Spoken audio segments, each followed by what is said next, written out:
G'day mate, 40 here. So our friend Paul Talk made a recent video denouncing Godward Podcast, and he denounced Godward Podcast for all sorts of reasons that had nothing to do with anything that Godward Podcast has said or stands for. I think he denounced Godward Podcast for being authoritarian, maybe even being totalitarian, for wanting, I guess, massive big government interventions into our daily lives, and one of his critiques of Godward Podcast was how smart can Godward be if he was taken in by Luke Ford.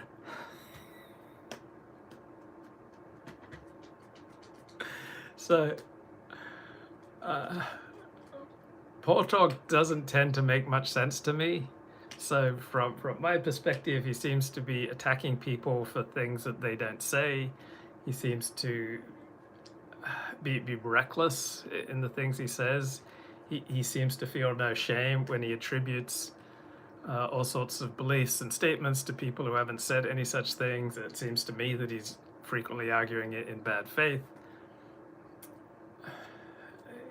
He seems lacking in shame for when he attacks people for inaccurate reasons. So I'm not someone who benefits from Paul Talk, but at the same time I recognize that there's a power to what he says that I don't get, but other people get.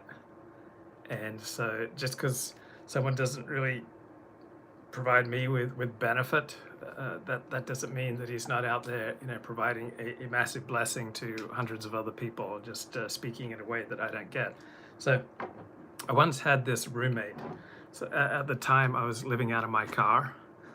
I think it was like February of 1995, and I went to the Chabad in Westwood for Friday night services, and I met this Israeli guy, Shimon, and we really hit it off. And he thought that I had a very good neshama. That means a Jewish soul. And he offered me the opportunity to move in with him for free in exchange for helping him with a script. So I moved in with Shimon, and this guy was just incredibly successful with the ladies. And I didn't know why, but he just had a power over women. He exerted some force with regard to the female species that was a complete mystery to me.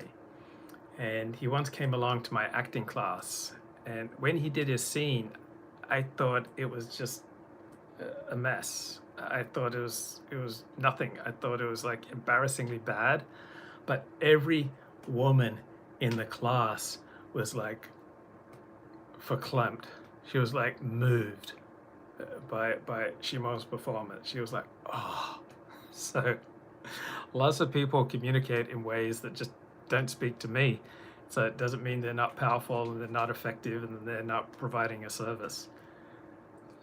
So I was just looking at Twitter, and I like this thread from James Thompson. He's a psychologist, and he says, I balk at the idea. So this is my activator. And this is my hand strengthener, all right? So James Thompson says, I balk at the idea that an attitude must be a prejudgment if one comes to one conclusion, such as against immigration, but indicates tolerance if it comes to another conclusion, such as in favor of immigration. It's like, yes, yes, yes, yes, yes. This is a great point. And then he adds, most of us, most of the time, make judgments on the basis of only a few of the possibly available facts. I think, yes. So Paul Talk was attacking my friend Godward for collaborating or being friends with me. And I was thinking, have I been that reckless with the things that I say on here? And I'm thinking, like, am I a bad person? Like, Godward's getting attacked just for making some videos with me. Is this because I'm a bad person? Have I been rushing to judgment on you? Have I been irresponsible? So most of us, most of the time, make judgments on the basis of only a few of the possibly available facts. So am I coming on here and ranting and raving and passing judgments on the basis of just a tiny number of the possibly available facts? Well, James Thompson says, in my view, this is natural. We use rules of thumb, heuristics, which make us smart. So heuristics are like self-learning mechanisms that are really perfect, but are usually good enough ways of making decisions. So we use rules of thumb to make the best decisions we can in the time available, right? We all have finite resources of time, energy, inclination, right? So more knowledge might make us change our minds, but it does not have to, because it may confirm our initial observations. Yeah, this is my experience. So long as we take in new facts and we don't get too precious about old hypotheses, we should be able to update our views and make better decisions. Yeah, but most of us, guys, it's okay, right? This is a safe space to acknowledge that most of us, most of the time, make judgments on the basis of only a few of the possibly available facts. So I'm coming on here talking about COVID or the 2020 elections or Judaism or Christianity, and I'm sharing thoughts with you based on only a few of the possibly available facts. So we use rules of thumb to make the best decisions we can in the time available. And that's it. Yes, so the Bible says that Noah was a moral man in his time, but in other times he wouldn't have been considered such a moral man. So at that point, the world was so evil that just by extension, basic morality was enough to say that, hey, Noah was a moral man. So 40 was a moral man in his context.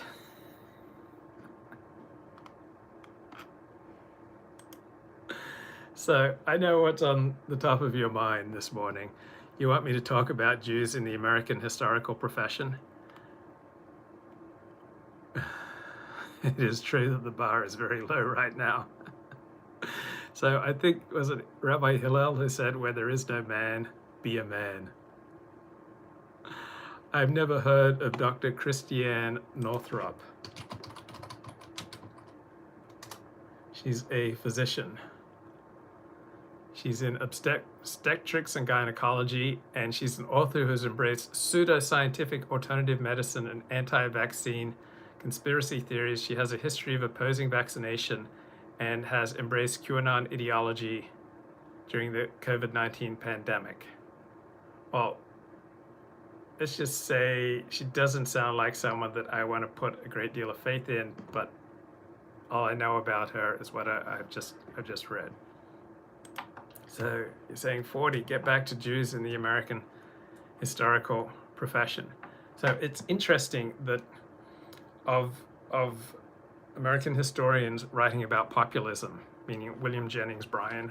So how would we define populism in America? So we're talking about people like Andrew Jackson, the People's Party in the 19th century. Populism is an approach to politics which views the people as being opposed to the elite. It is often used as a synonym of anti-establishment thinking. As an ideology, it transcends the typical divisions of left and right. It's become more prevalent in the United States with the rise of disenfranchisement and apathy to the establishment. So populism tends to be mercurial. It's been defined by many different scholars with different focuses, including political, economic, social, and discursive. So populism is often split into two variants in the US, one with a focus on culture and one that focuses on economics. Well, American historians who write about populism and Jewish intellectuals who discuss populism tend to a negative perspective on populism. And so what is it about Jewish intellectuals who seem to have a knee-jerk fear and opposition towards mass enthusiasms, whether those mass enthusiasms are populist political movements or spiritualism or other things. Like, what is it about Jewish intellectuals in particular that makes them skeptical and fearful of mass excitements, fearful of the unhinged mob? And so my instinctive thought is that Jews have not tended to be popular, and they have generally relied for their safety and for their prosperity on strong central government. But that strong central government means a king, whether it means royalty, whether it means a parliamentary system, whether it means a liberal democracy with natural rights and the rule of law.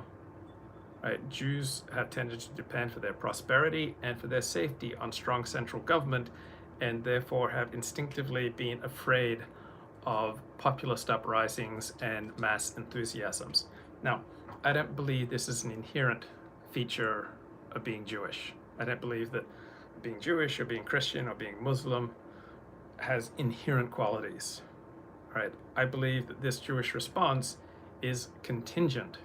It depends upon historical circumstances. It depends upon situations. So you have a disproportionate number of libertarian thinkers who are Jewish and who do not want strong central government. So you find a disproportionate number of Jews in every major intellectual movement, except those movements that are explicitly anti-Jewish. And that's just the default hypothesis from Nathan Kaufman's. But I do find it interesting that Jews do tend to have a knee-jerk fear, skepticism, and opposition to movements of mass excitement. Did Jews worship Napoleon? No. Hasidic Jews were opposed to Napoleon and were in favor of the Tsar of Russia, and more modern Jews at the time were much more positive towards Napoleon. So different Jews had different reactions to Napoleon. So it's just interesting, though, of American historians of the populace, with minor exceptions. Those who were critical of populace were Jews and from the Northeast, and those defending the populace were non-Jews and from the South or the Midwest. So ethnic identity, I think, plays a role in how we respond to history and how we respond to current events. Geography, where we were raised, early imprinting, environment, and religion or lack thereof. So this feature of the controversy over populism was well known to all the participants and to the observers of the controversy, but it was almost never mentioned explicitly. It was only mentioned obliquely, if at all, because it raises questions of perspectivism. So how much of what we see is simply a matter of perspective, or are there such things as, universal objective truths? So the historical profession did not like to discuss why was it that the fiercest critics of populism were Jews from the Northeast, and the defenders of populism were non-Jews from the South and the Midwest.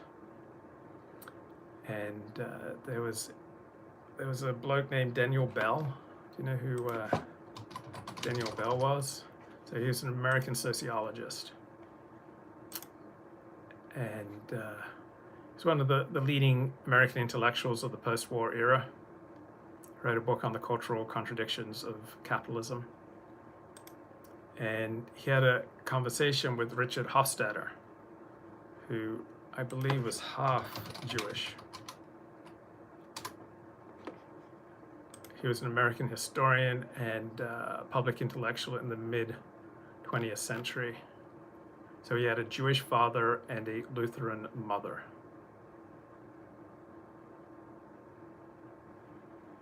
Okay, so Daniel Bell talked to Richard Hofstadter in the early 1940s, and Daniel Bell recalled what arose in our conversations shaped a lot of our subsequent work. It was a fear of mass action, a fear of passions let loose. This is a very Jewish fear of mass excitements, mass passions, the mob running wild. And this is a particularly Jewish fear. So in traditional Jewish life, there's tremendous fear of what happens when man is let loose, because Judaism does not believe that people are inherently good. So if you don't believe that people are inherently good, then you're going to have some fear of mass excitements of what happens when man is let loose. You can have some skepticism of fear of populism and the mob. So the traditional Jewish perspective is when man does not abide by God's law, he becomes an animal. I think that is at the root of even secular Jewish fears of mass enthusiasms.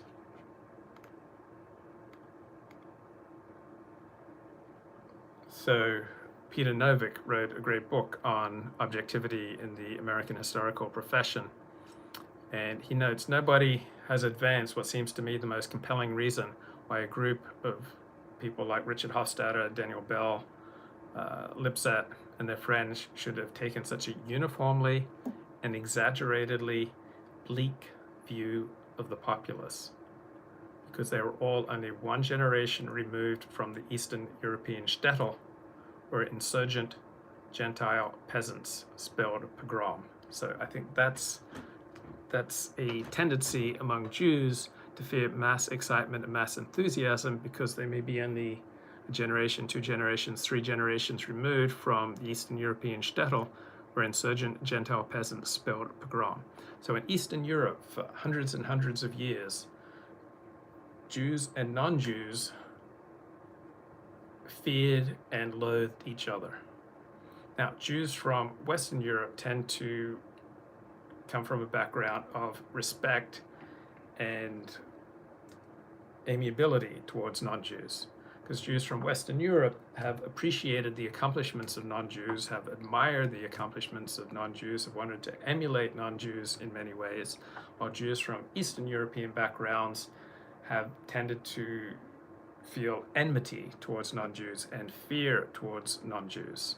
So it's a pretty big distinction that still plays out in American life today. Most radical Jews, whether they're radical Zionists or whether they're radical leftists, whatever their political radicalism, they tend to come from an Eastern European heritage, while Jews who come from a Western European heritage tend to be much more middle of the road and to have much more positive views of non-Jews. So this is why I don't think it's inherent in being Jewish to therefore have any particular ideology or any inherent trait, right? I don't think there are any inherent traits in Jews, non-Jews, Christians, Muslims, right? It all depends on time, circumstance. So Jews with a background in Western Europe, they tend to like and respect non-Jews. Jews who come from a background in Eastern Europe tend to fear non-Jews.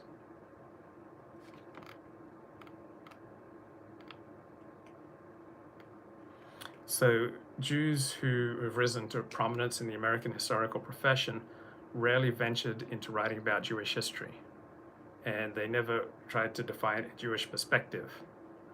But all the leading figures in developing the consensus interpretation of American history were of Jewish background. Is that completely coincidental? No, I don't think it is. I think many Jews felt that America is the golden land, and they feel safer when there is some kind of consensus about American history, that we have now values and a shared story that brings us together as Americans, and that we're less likely to be singled out as Jews and set in opposition to non-Jews. So therefore Jews will feel safer with, say, a consensus interpretation of American history. Now, when Jews poured into the American historical profession in the 1950s and 60s, it was understood as a fulfillment of universalist norms. But when blacks and women poured into the profession from the late 60s onward, they presented a new assertive particularist consciousness. They claimed to define themselves not as historians who happen to be women or black, but they said, we are women, we are feminists, we are black. We've got an overriding loyalty to our brothers and sisters, and we have agendas which call for a thoroughgoing transformation of historical consciousness. So When Jews poured into the American historical profession, they insisted, hey, we're just like everyone else, only more so. When blacks and women poured in the 1960s and 70s, according to Peter Novick, they were committed to a particularist understanding of history. The Jews poured in, and they were integrationist, universalist, objectivist, seeking consensus, and assimilationist.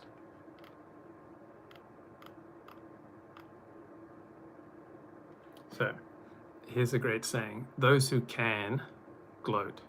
Right? If you're a winner, you revel in being a winner. Right? Those who can gloat. So before I was able to accomplish my conversion to Orthodox Judaism, I was not gloating. Okay, I was annoyed, I was fearful, I was frustrated, I had anxiety, and I was hurt. And how do we usually deal with our hurt? We usually mask it, we usually wrap it in anger. So I was angry at the rabbis and the rabbinic establishment. Then once I accomplished my conversion to Orthodox Judaism, then I thought, oh, all those who failed to make it through the conversion to Orthodox Judaism, oh, they're just a bunch of losers. They're just unwilling to get with the program, right? So I'm not proud and I'm not ashamed of my changing perspectives. I just noticed there was this like dramatic emotional sea change within me, and it came across very clearly on my blog. There was no longer a chip on my shoulder towards, you know, the Orthodox rabbinic establishment. It just dropped away. So those who can gloat, and those who can't brood.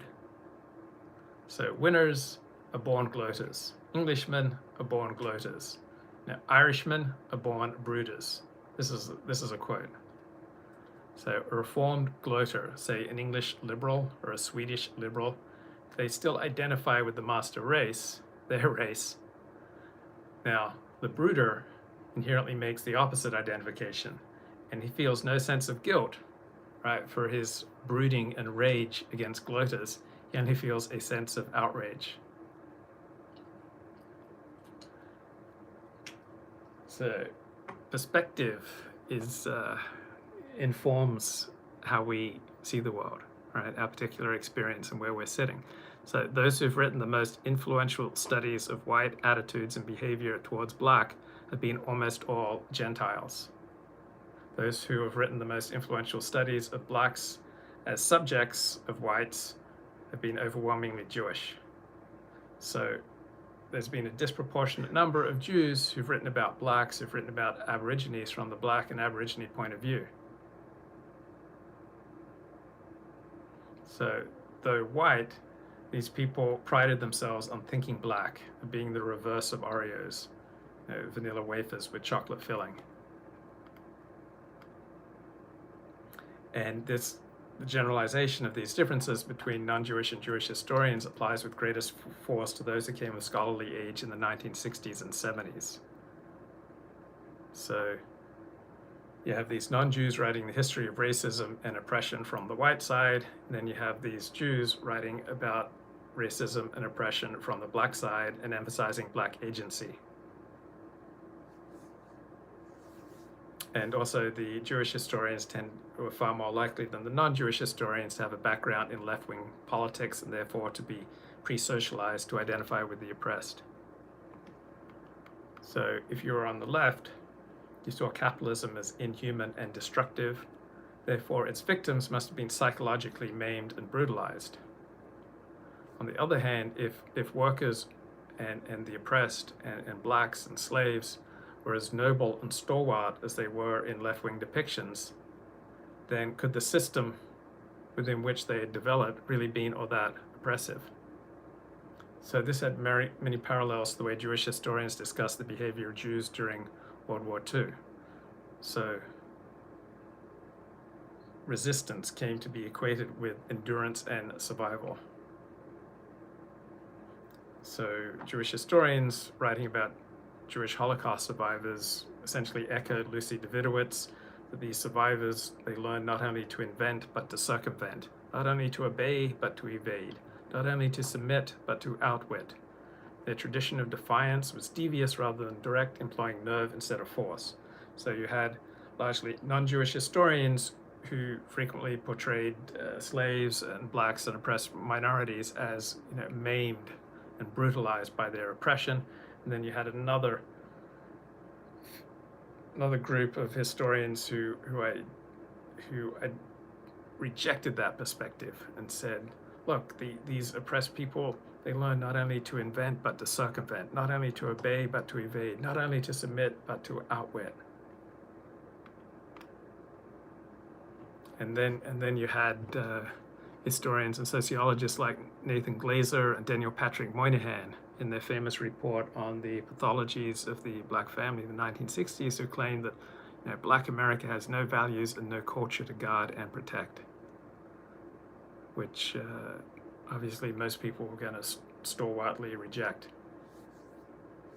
So most of the young white historians who wrote the history of blacks in the 1970s came from left-wing backgrounds and were involved with the civil rights movement, and they were disproportionately Jewish. So in the words I previously described, they were much more likely to be brooders rather than gloaters. Do you know who Michael Walzer is? He's a professor emeritus at Princeton University's Institute for Advanced Study. And he explained why anti-immigrant populism is more a European phenomena than an American one. So this is what Walzer says. There's one decisive moment in American history, which is not much written about, but which is important, and it sets up a contrast between America and Europe. That is the moment when the Anglo-American settlers, who thought that they were establishing an Anglo-American state, allowed themselves to become a minority in what they thought was their country. So that happened in the course of the 19th century. A lot of resistance, resentment, nativist movements, hostility to immigrants, but it happened. So instead of America becoming an Anglo-American nation state, America became what Horace Kalin, a Jewish intellectual, called a nation of nationalities without a majority nation and with an ongoing immigration. That's Michael Walzer. Okay, so I've been reading this book, Jews and the American Soul. Jews and the American Soul.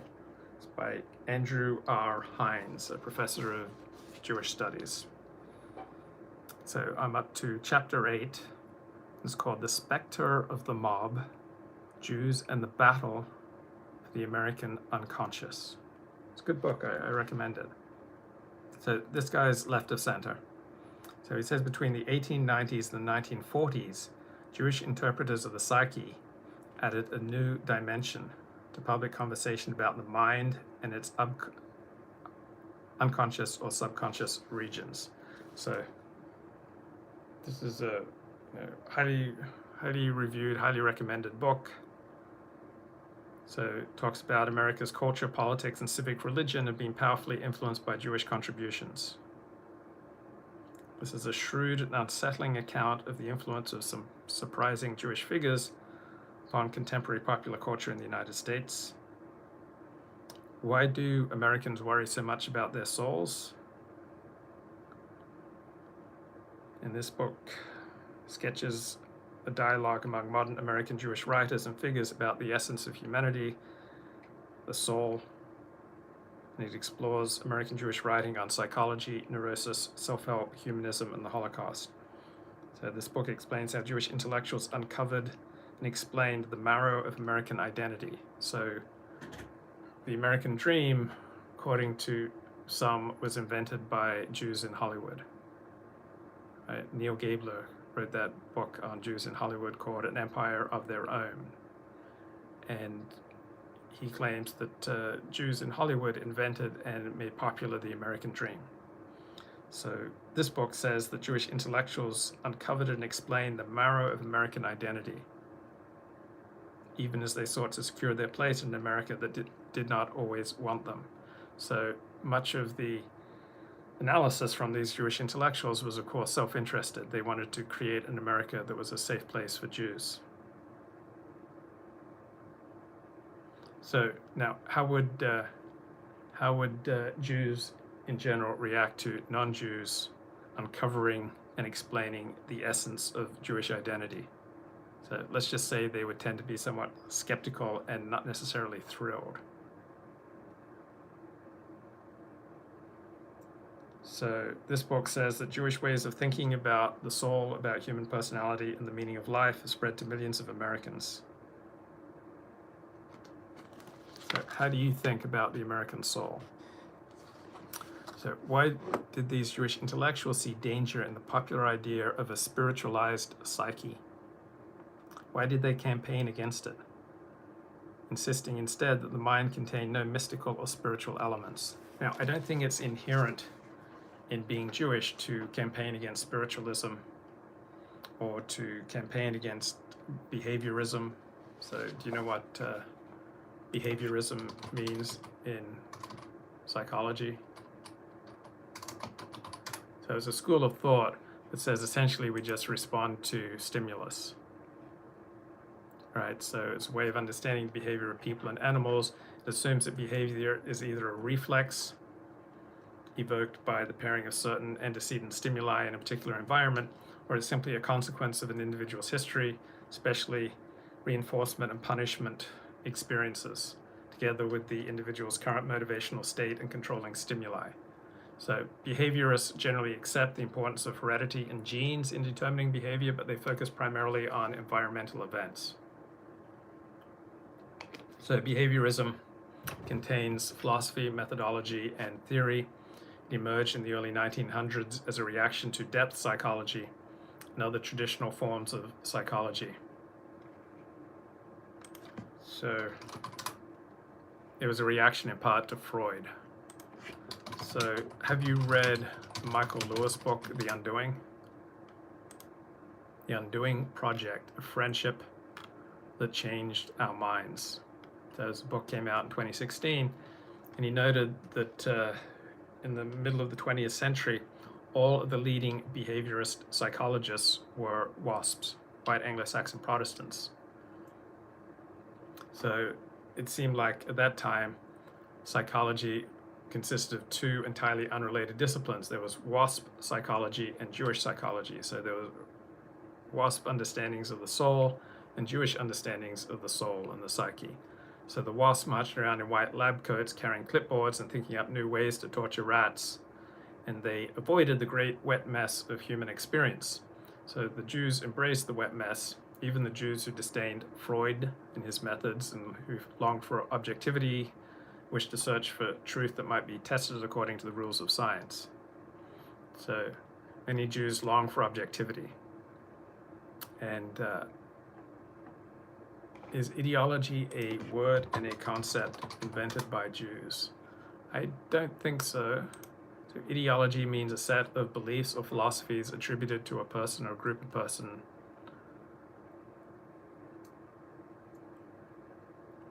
So, whoa, in a tradition going back to Karl Marx. The term was coined by a French Enlightenment aristocrat and philosopher, Antoine de Tracy, who I do not believe was Jewish. His family was of Scottish origin. So no, it doesn't come from the Jews. So it was first used in 1796 as the science of ideas, to develop a rational system of ideas to oppose the irrational impulses of the mob. So in political science, ideology is used in a descriptive sense to refer to political belief systems.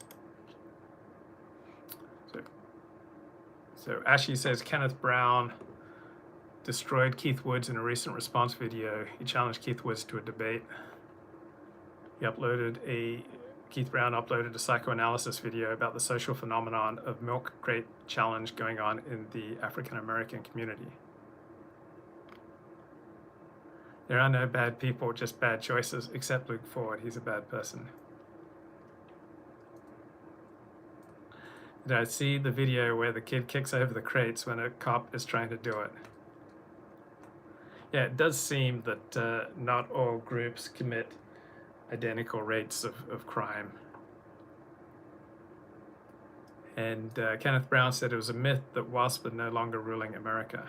Oof, the cop landed on his head. That's no fun. Guys, don't take the milk crate challenge. It's not healthy. Never relax? Well, you can relax in here. This is a safe space for you to relax. Okay, so why did Jews see a danger in the idea of a spiritualized psyche? And why did they campaign against it? So I don't think that's inherent in being Jewish. I believe that's a reaction to a certain set of circumstances, particularly coming from Eastern Europe and being afraid of non-Jewish pogroms. So I wonder if Jews from Western Europe would have the same fear of mass excitements. So Jews also were opposed to the behaviorist pole of popular thought. So behaviorism essentially depicts the mind as a machine that can be programmed. So both the transcendentalist perspective and the behaviorist perspective promised euphoric transformations of the human nature that Jews considered unrealistic and potentially chaotic and dangerous. What is my opinion on tattoos? I hate tattoos. I loathe tattoos. I fear tattoos. What is the prohibition about? Well, I'm sure there are various theories about what the prohibition is about, but there is a strong prohibition in the Jewish tradition against getting tattoos. Now, various people will have various theories about why the prohibition is there. So on the one hand, the Jewish tradition commands the rite of circumcision, the removal of the foreskin for boys, but in general, Jews are opposed to any kind of tattooing or messing with the body, cutting, disrupting, marring, deforming the body. Jews tend to have an instinctive negative reaction to that. So why would the Jewish intellectuals in this book want to guide the public toward a more restrained interpretation of the human psyche? What about piercings? The Jewish tradition is strongly opposed to piercings for men, and I think there are different opinions about the validity of piercings for women. So the Jewish tradition understands men and women as two different creatures with some different responsibilities and obligations. So these Jewish intellectuals wanted to guide the public toward a more restrained interpretation of the human psyche. They feared mass excitement. They wanted an interpretation that reflected the rationalist moralism in which they were raised. So many Jews tend to think of their own tradition as very rationalist, and they often think of non-Jewish traditions such as Christianity as like romantic or irrationalist or non-rationalist. So I think everyone tends to think of their own way of viewing the world as rational and contrary ways of viewing the world as irrational. So these Jewish intellectuals wanted a middle path because they were concerned about a particular kind of evil, right? They were concerned about the destructive potential of the irrational mob. So I think due to historical circumstance, this is deeply ingrained in Jews, a great fear of the destructive potential of the irrational mob. So by contrast with the generally cheerful American appraisal of human nature, which did not share the darker European views of the crowd, Jews introduced a more somber approach. So these Jewish intellectuals says you have to be aware of the danger of mass excitement, of mass irrationalism, of mass spiritualism, of mass populism. So only by following the middle road would Americans be properly equipped to produce an open and democratic society. So I've been learning about John Locke. Have you even read John Locke, bro? So John Locke denied the existence of innate ideas. He says, people are not born with ideas that are implanted in their minds by God. So C.S. Lewis, the Christian thinker, argued that we're born with an impulse towards the north, meaning an impulse towards God. Now, apparently, Greg Conte has announced he has converted to Islam and pledged his allegiance to Hamas. I think he's trolling. So I got a strike on this YouTube channel for linking to two New York Times articles about Pornhub, but YouTube reversed their strike fairly quickly. So we're back in the good graces. Yeah, do Jews from Spain and Portugal count as Western Jews? I would think so, yes. So, is there a spirit at work in the consciousness of human beings?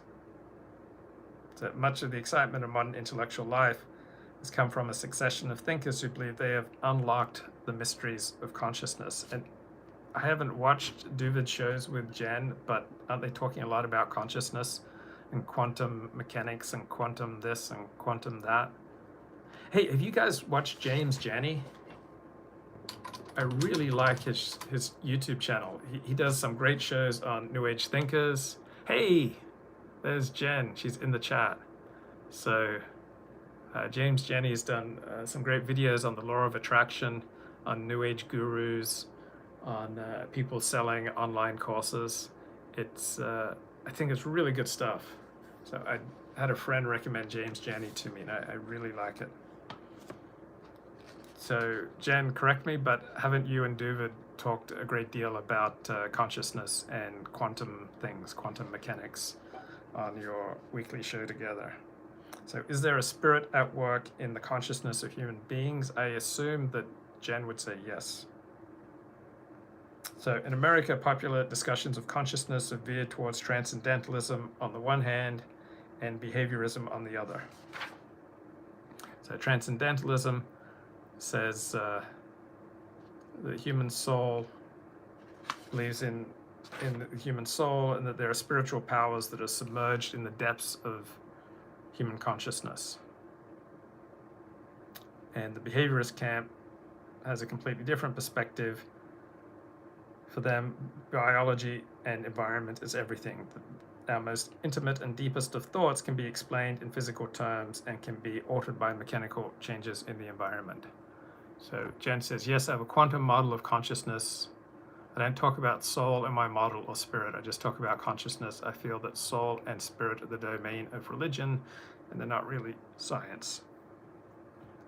So I'm sharing from this excellent book, Jews and the American Soul, Human Nature in the 20th Century. So after the death of William James, who wrote The Varieties of the Religious Experience, so he died in 1910, the idea of a spiritualized psyche virtually disappeared among academic psychologists. Rustin says, if Jews are concerned about their safety as a minority community, why don't they move to a country where they are the majority? These claims always seem to be disingenuous, especially after 1948. Well, Rustin, why don't you move to a country where you are the majority, right? Everyone who wants to pursue their self-interest, why doesn't every group who pursues their self-interest move to a country where they are the majority?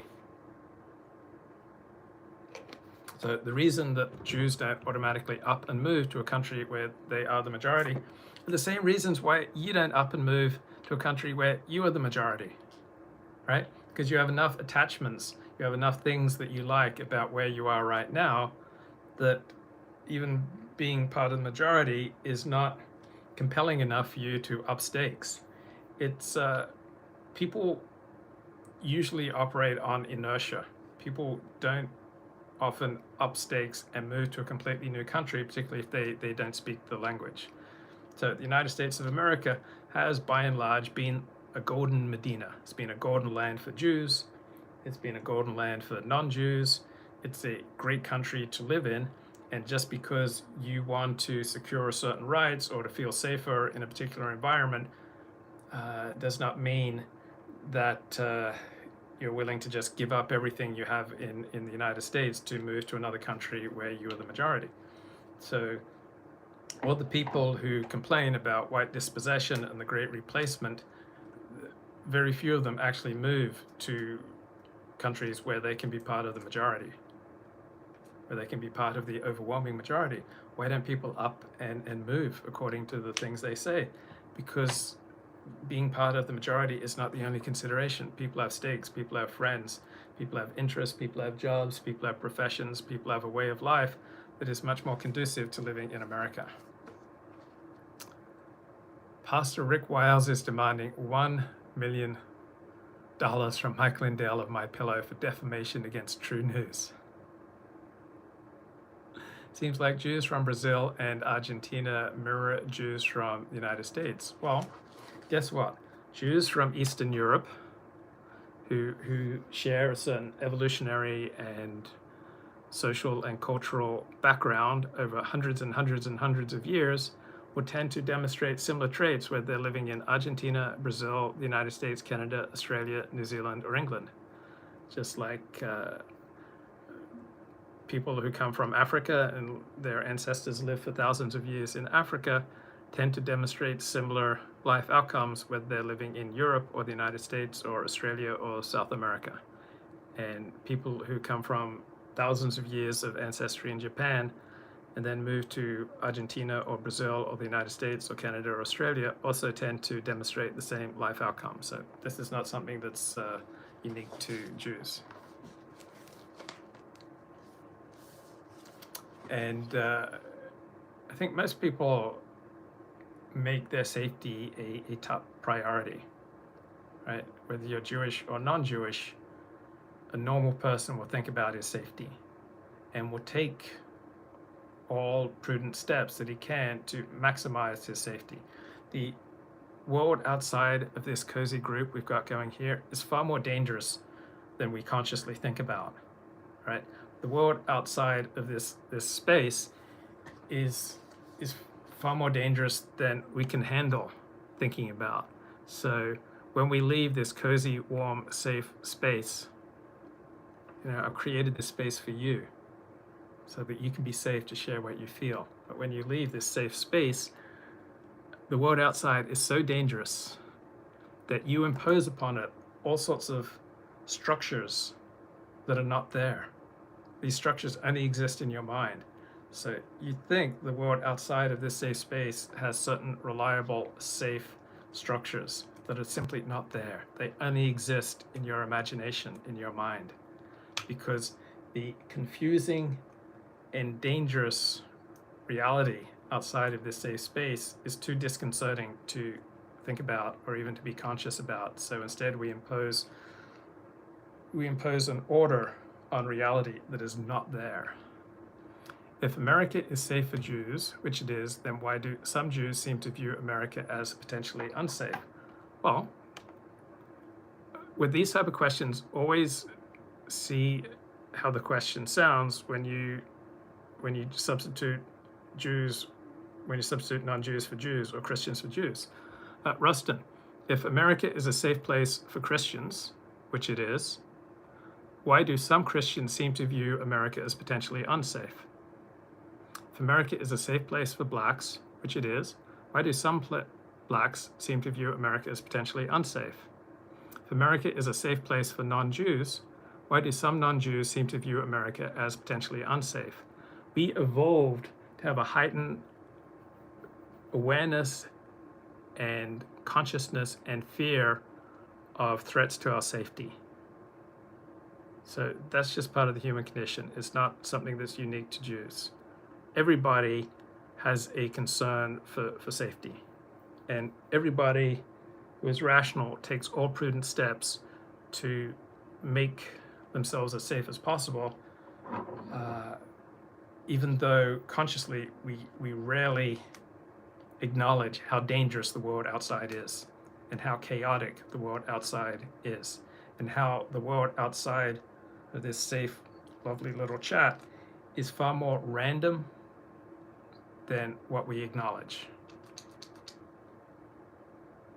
Jews from Western Europe and Eastern Europe act the same. Not true. So Jews who are radical overwhelmingly come from backgrounds from Eastern Europe, and Jews who are much more moderate politically, religiously, socially, culturally tend to come from backgrounds in Western Europe. So by and large, Jews who vote for the left tend to come from backgrounds in Eastern Europe. Jews who vote for the center or the center right tend to come from backgrounds in Western Europe.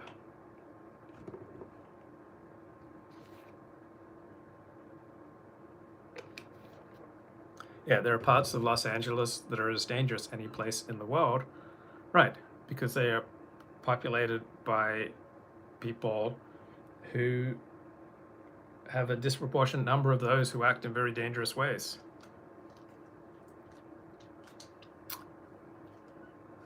Vihu says,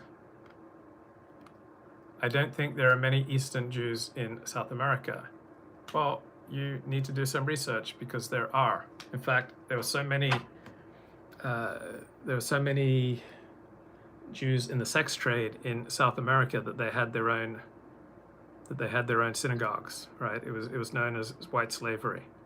So I would wager that most Jews in South America come from Eastern European origins.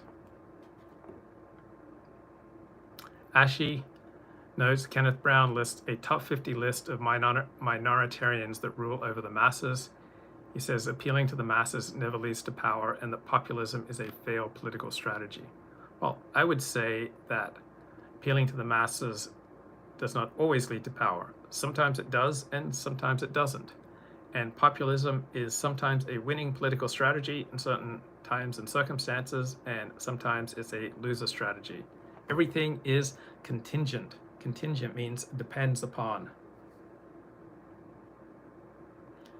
Luke, can you play this clip of Dennis Prager commenting on being Jewish on the Rubin Report? I'm not sure. I'm not using OBS right now. I'm just talking to my phone, sitting on my desk. It's just a relaxed, cozy, comfy, spontaneous stream. But I'm going to leave this in all likelihood, unless something very naughty happens, I'm going to leave this video up unedited, uncensored on YouTube, and people will be able to watch the replay of the chat, and they'll be able to click on your link, and they'll be able to read Dennis Prager commenting on being Jewish on the Rubin Report.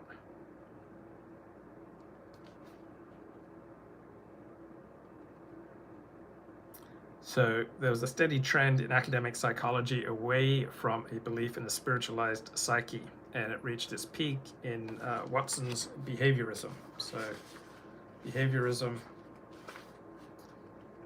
looked at John Watson, founder of behaviorism, looked at people who simply, as though animals responding to stimuli. Do I have a locals account? No, I do not. I don't have enough social media in my life. I should get with the program.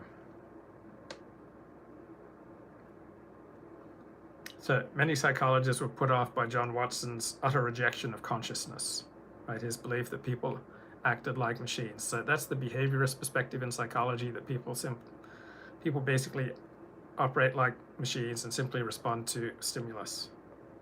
But they leaned in his direction. They leaned towards the laboratory rather than the seance chamber. Okay, it's a decent streaming platform. Okay, do I have any transcendentalists watching right now? Do you value spirituality, but you've given up formal religion? So, by and large, the way Christianity is experienced by Christians and the way Judaism is experienced by Jews, Christianity is a much more romantic and spiritual religion than Judaism. By and large, as it's practiced, Judaism is the most this life-centered of the world's religions. It's the most physical of the world's religions. Okay, it's the least romantic of the world's religions, and therefore spirituality is not, generally speaking, as easy to experience in Judaism as it is in other religions. Like, you have to do a ton of work to experience spirituality in Judaism. So generally speaking, the way Judaism is practiced today and the way Christianity is practiced today, Christians have much quicker and easier access to spirituality than do Jews, and the Christian life is, generally speaking, more quickly spiritual than the Jewish life, because the focus of Christianity is on individual salvation to the next world. That's inherently going to be more spiritual. So Jews are going to come across as more blunt, as more at ease with the natural passions, and more this worldly focused, and therefore less spiritual. So spiritualism, Jewish intellectuals have tended towards great skepticism of spiritualism, claims of Shirley MacLaine, etc. So the mind cure movement of the 19th century, positive thinking movement of the 20th century, right, these come out of the American tradition of transcendentalism.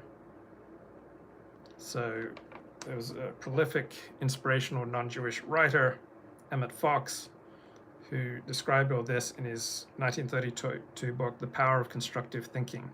So that book predated Norman Vincent Peale's blockbuster, The Power of Positive Thinking, by 2 decades, and these books were very influential upon Donald Trump. So these books took the perspective that the subconscious mind is active all the time, and it's like this spiritual force inside of us that we need to unleash. So people like Emmett Fox appealed to millions of Americans who resisted the efforts of scientists to eliminate spirituality from interpretations of the human psyche.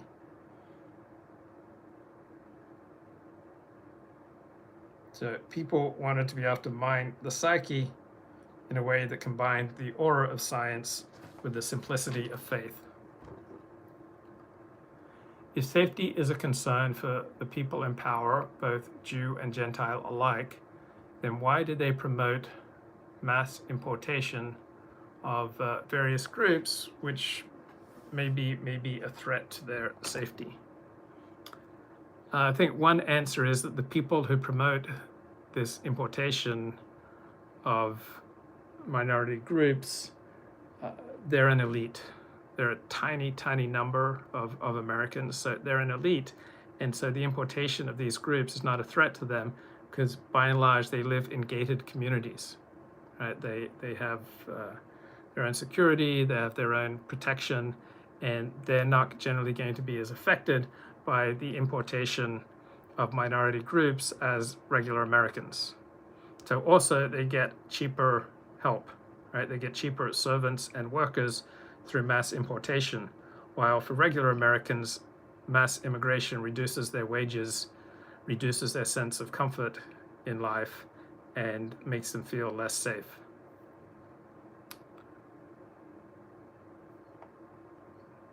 That's just one answer. I'm sure there are many.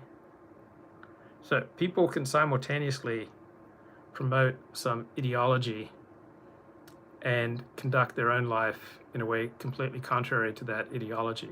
So it's very common for people to promote racial integration, but in their own lives lead a very non-racially integrated life. So plenty of people who promote racial integration live in areas that are largely homogeneous, and they live lives that are largely homogeneous. So most people choose to work among their own kind, live among their own kind, worship among their own kind, and play among their own kind. At the same time, they may give lip service or even vote for the type of racial and religious integration that they do not practice in their own life.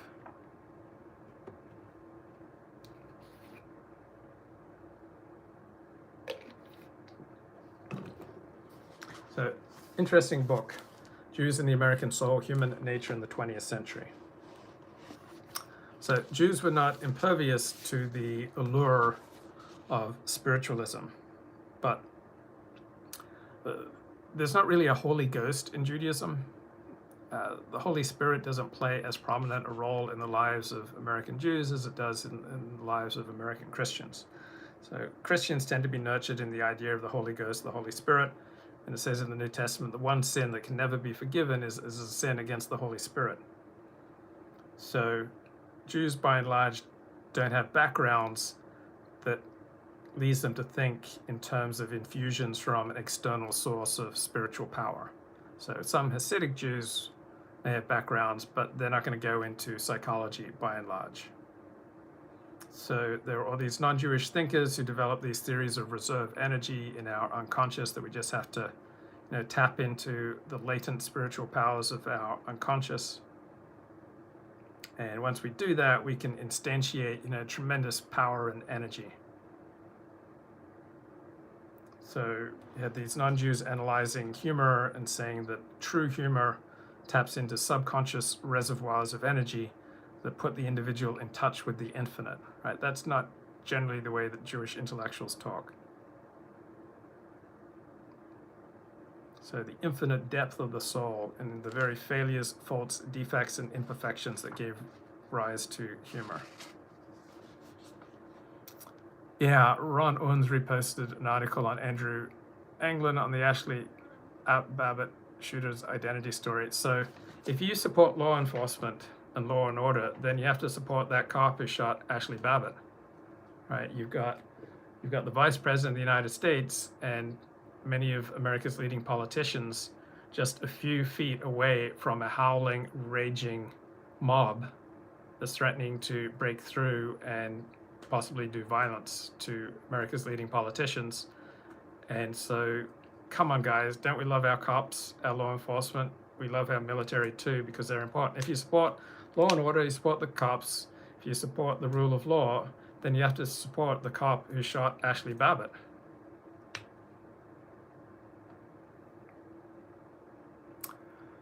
Couldn't the elite pushing mass immigration, couldn't that lead to some kind of revolutionary conflict between the masses and the elite? Yes, it led in part to the 2016 Donald Trump election.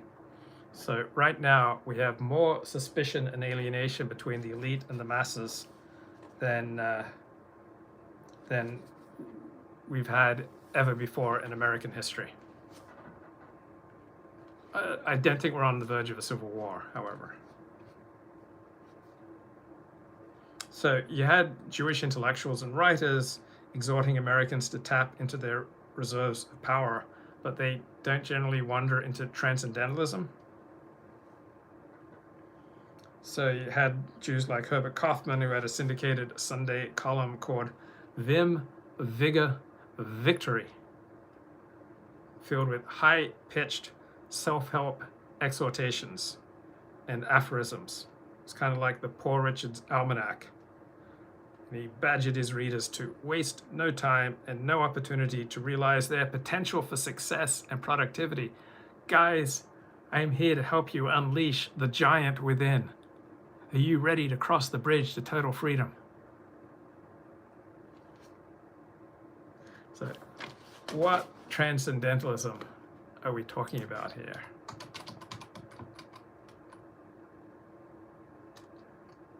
Transcendentalism. What the heck is transcendentalism? Right, it emphasizes subjectivity over objectivity. It developed in the late 1820s and 1830s in the eastern United States. It believes in the inherent goodness of people and of nature. So that's very contrary to the Jewish perspective. The Jewish perspective is that nature must be tamed and controlled, and that people are not inherently good. They needed to be governed by both law, internal law, and by a strong central authority. So there's a Jewish prayer from 2,000 years ago that Jews should always pray for the welfare of the government, because without it, men will swallow each other alive. So transcendentalism saw society and its institutions as having corrupted the purity of the individual, and that people are at their best when they're truly self-reliant and independent. This is like completely contrary to the Jewish perspective. So the traditional Jewish perspective is not that society corrupts individuals. The traditional Jewish perspective is that a good society like America makes individuals far better than they would be just on their own, following their own natural inclinations. So the traditional Jewish perspective is that our institutions tend to make people better rather than to debauch them. And we don't think that people are at their best when they're truly self-reliant and independent. We think that people are at their best when they're enmeshed with other people in community. So transcendentalism, this American philosophical movement, is completely contrary to the traditional Jewish attitude.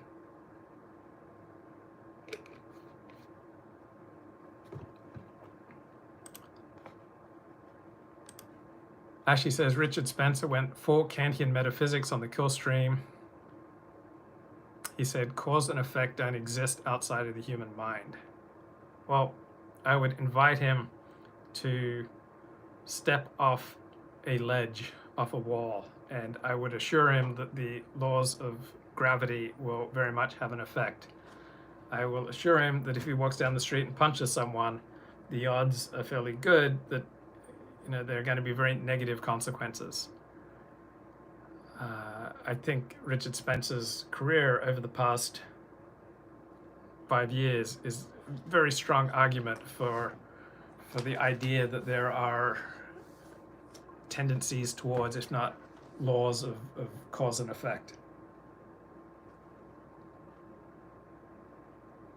So, Jewish popularizers of psychology are not averse to American pep, but they were remarkably uniform in rejecting the idea of a spiritualized psyche.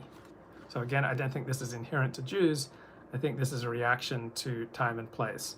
So when Jews live in a Christian country, one way that they maintain their separate Jewish identity is to emphasize amongst themselves how wonderful everything that is Jewish is, and to have a much more skeptical view of things that are Goyish, that are not Jewish. That's the way that Jews maintain their separate identity while living in the diaspora primarily for the past 2,500 years, an instinctive reaction to venerate that which is Jewish and to have skepticism towards that which is Goyish.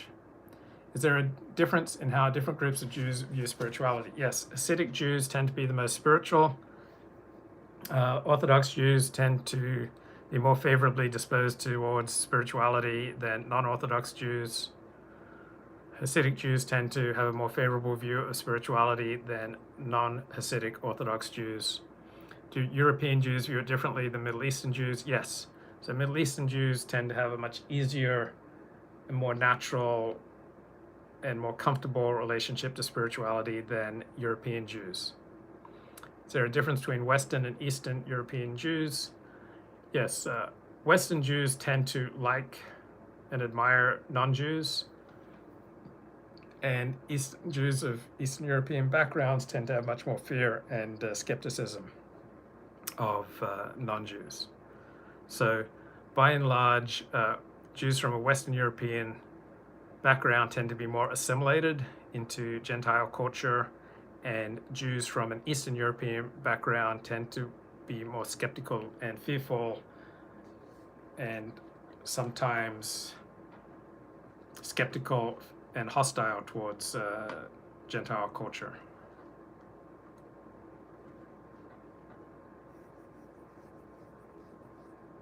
So there was one historian of the psyche who observed the opposition of Joseph Jastrow. So Joseph Jastrow was the son of the inventor of the Jastrow Talmudic dictionary.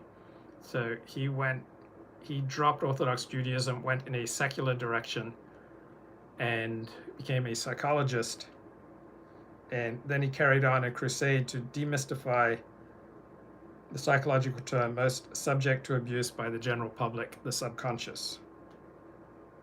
Then there was another Jewish psychologist, Hugo Munsterberg. He says the story of the subconscious mind can be told in 3 words. There is none. So, one of the first American symposia on the subconscious, published in 1910, had 6 leading psychological authorities, and they were just asked to confront the conflict between the metaphysical and the biological views of the subconscious. So none of the 6 accepted a mystical or transcendental psyche, but there was a big Jewish-Christian difference. So the two Jewish contributors insisted more strenuously than the others on the purely physiological nature of subconscious activity. So they denied metaphysical qualities to the subconscious. They had an uncompromising physiological view of the mind. So they had no patience for the mystical view of the subconscious. So these Jewish intellectuals were also not Orthodox Jews. By and large, Orthodox Jews don't go into academia. By and large, Orthodox Jews don't go into psychology, though that's changed somewhat in the last 30 years. So Jews were much more likely to seek a purely physiological, biological understanding of the human psyche. And notions of a mind cure or mental health remained foreign to him. So there was a great essay in The Atlantic by Caitlin Flanagan about her experience with breast cancer. She was diagnosed with breast cancer about 20 years ago. And all these people told her that she needed to think positive to overcome breast cancer. And she had an appointment with her oncologist. I think that's a doctor of cancer or a doctor of disease. And she confessed to her doctor that she wasn't thinking very positive because she was on this very serious chemotherapy. And the doctor told her there's no evidence that thinking positive makes any difference in how you deal with cancer. So if you are someone who enjoys the unsolicited opinions and advice of strangers and acquaintances, well, I can't recommend cancer highly enough. You won't even have the first pathology report in your hands before the advice comes pouring in. Laugh and the world laughs with you. Get cancer and the world can't shut its trap. Stop eating sugar. Keep up your weight with milkshakes. Listen to a recent story on NPR. Do not read a recent story in Time magazine. Exercise, but not too vigorously. Join a support group. Make a collage. Make a collage in a support group. Collage the shit out of your cancer. Do you live near a freeway? Do you drink tap water? Do you eat food microwaved on plastic plates? Well, that's what's caused it. Do you ever think about suing? Do you ever wonder if you just let some time pass, that cancer would have gone away on its own? So I was watching these James Jenny videos on The Secret, and there's like this one woman in that famous 2006 film, The Secret, who talked about how she'd cured her breast cancer through the law of attraction. Well, she ended up dying of breast cancer. And like other people who are quoted as experts in the law of attraction, they met pretty grisly ends, or their spouse met pretty grisly ends, or they ended up getting arrested because one bloke was operating a sweat lodge where 2 people died. So Caitlin Flanagan says, before I got cancer, I thought I knew how the world worked. But when I got cancer, my body broke down so catastrophically that I stopped trusting what I thought and what I believed. I felt I had to listen to people when they told me what to do, because clearly I didn't know anything. I had cancer. The advice was bewildering. It was anxiety producing. People contradicted each other. But there was one warning I heard from a huge number of people almost every day. I had to stay positive. People who beat cancer have a great positive attitude. And there were books about how to develop the positive mental attitude that beats cancer. There are meditation tapes to help you visualize your tumors melting away. But after a terrible diagnosis, a failed surgery, a successful surgery, and the beginning of chemotherapy, I just wasn't feeling very up. At the end of another terrible day, my husband would ask me to sit in the living room so that I could meditate and think positive thoughts. I was nauseated from the drugs. I was tired. I was terrified. All I wanted to do was take my Ativan and sleep, but I couldn't do that because if I didn't change my attitude, I would die.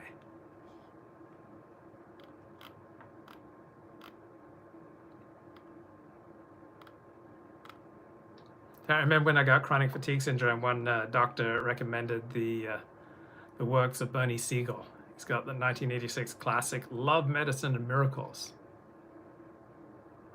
And according to Dr. Siegel, to be exceptional, you have to tell your body that you want to live. You have to say no way to any doctor who says you have a fatal illness. You have to become a channel of perfect self-love. And remember, the simple truth is, happy people don't get sick. Old anger and disappointment congeal into cancer. You need to get rid of those emotions or they will kill you. And in 1989, there was this Stanford psychiatrist, David Spiegel, who published a study of women with metastatic breast cancer. And he created a support group for half of the women whom he taught self-hypnosis. The other women got no extra social support. The results were remarkable. Spiegel reported the women in the support group survived twice as long as the other women. Right? This study was hugely influential in modern beliefs about meditation and cancer survival. It keeps showing up in these books that my husband read to me, filled with stories of miraculous healing, patients defying the odds through their own positive mental attitude. So she went to see a clinical psychologist at UCLA, the Center for Integrative Oncologist. And I confessed I wasn't doing the work of healing myself. I wasn't being positive. Why do you need to be positive? Asked the psychologist. Because I don't want to die. Psychologist says, there's not a single bit of evidence that having a positive mental attitude helps heal cancer. They study it all the time. It's not true. Having a positive mental attitude is not going to cure cancer. There's no evidence for that. David Spiegel was never able to replicate his findings about breast cancer.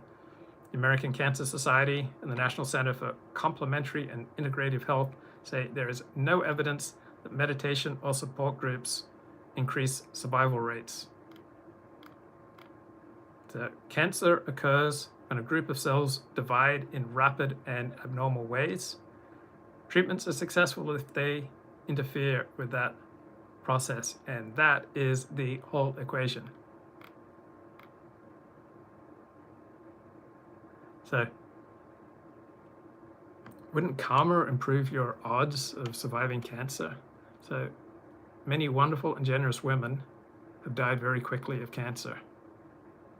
And many women who survived cancer have been a bitch, right? Some of the biggest bitches come in and they live. So plenty of bitches get healthy, and plenty of wonderful, kind people die quickly of cancer.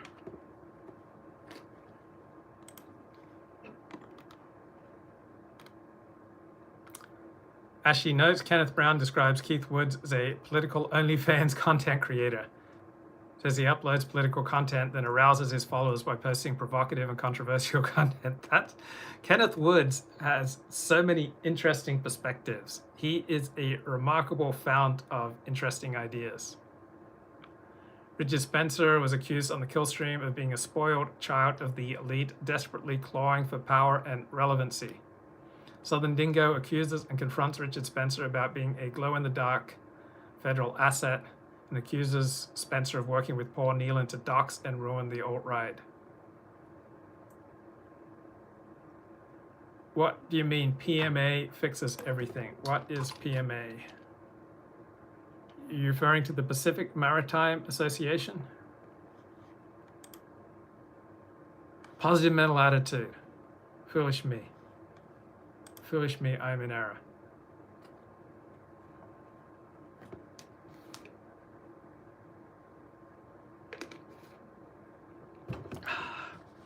All right, you're saying 40, get back to this great book, Jews and the American Soul, Human Nature in the 20th Century.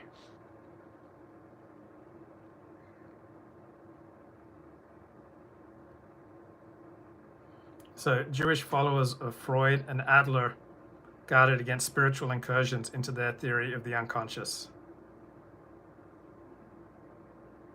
So Freud and Adler differed from the third Gentile member of the psychoanalytic triumvirate. So Carl Jung was very much into spirituality. So the two secular Jewish thinkers anchored themselves in a pure rationalism. Jung took psychoanalysis in a vaguely Christian and metaphysical direction.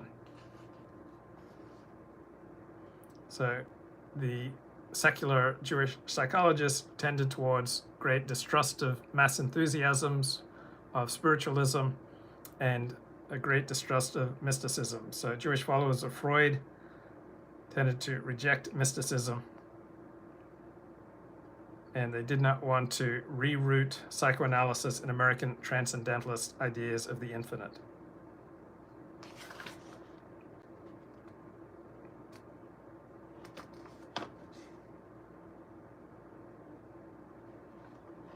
So there are many American non-Jewish interpreters of Freud who wanted to turn it into Freudianism into a spiritual channel leading to salvation. They wanted to kind of merge Freudian analysis with Christian-inspired metaphysics. So the Jewish psychologists tended to dissent from that, from transcendentalism. They dissented from explicitly Christian versions of the unconscious.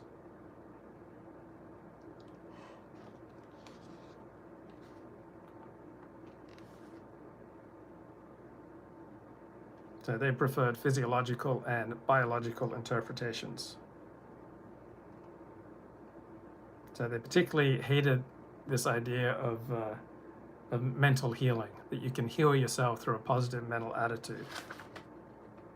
So the Jewish psychologists stress, look, the body's real, and its afflictions are not curable by wishful thinking. So they said you might as well try to defy the laws of physics and of gravitation and of gravity as cure some organic nervous affliction by positive mental attitude. So the Jewish psychologist says a psychotherapist must implement a rational practice. So Jews are like the last believers in the Enlightenment. So the Enlightenment holds that people are inherently good and capable of rational thought.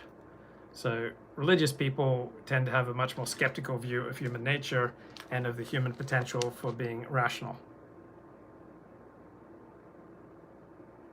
So these Jewish secular psychologists says that a psychotherapist should not dangle the fetish of any mysterious magnetic force or clothe any of our therapeutic procedures in a cloak of mystery. So do you guys believe in the law of attraction? Have you watched The Secret or read The Secret? Do you have any favorite New Age gurus? So there's a big difference between popular Jewish and Christian and elite Jewish and Christian writers on the subconscious or the unconscious. And you see it in the differences between two of the most popular inspirational books of the 20th century. You had Norman Vincent Peale's The Power of Positive Thinking, which came out in 1952, and Rabbi Joshua Liebman's Peace of Mind book, which came out in 1946. So Norman Vincent Peale wedded liberal Protestantism to the psychological idea of great hidden powers within the subconscious mind, whereas Rabbi Liebman took a completely different tack. So consistent with other Jewish intellectuals, he rejected a spiritualized unconscious, a spiritualized psyche. His unconscious was Freud's unconscious. It was a site of deep conflict. There are no hidden reserves of power for Liebman. There's no communion with the universal spirit. Peace of mind depended upon candid introspection and patient determination. So will the Israeli government absorb a small number of Afghan refugees as a symbolic and humanitarian gesture? So yeah, possible, but I mean a very tiny number. Bye-bye.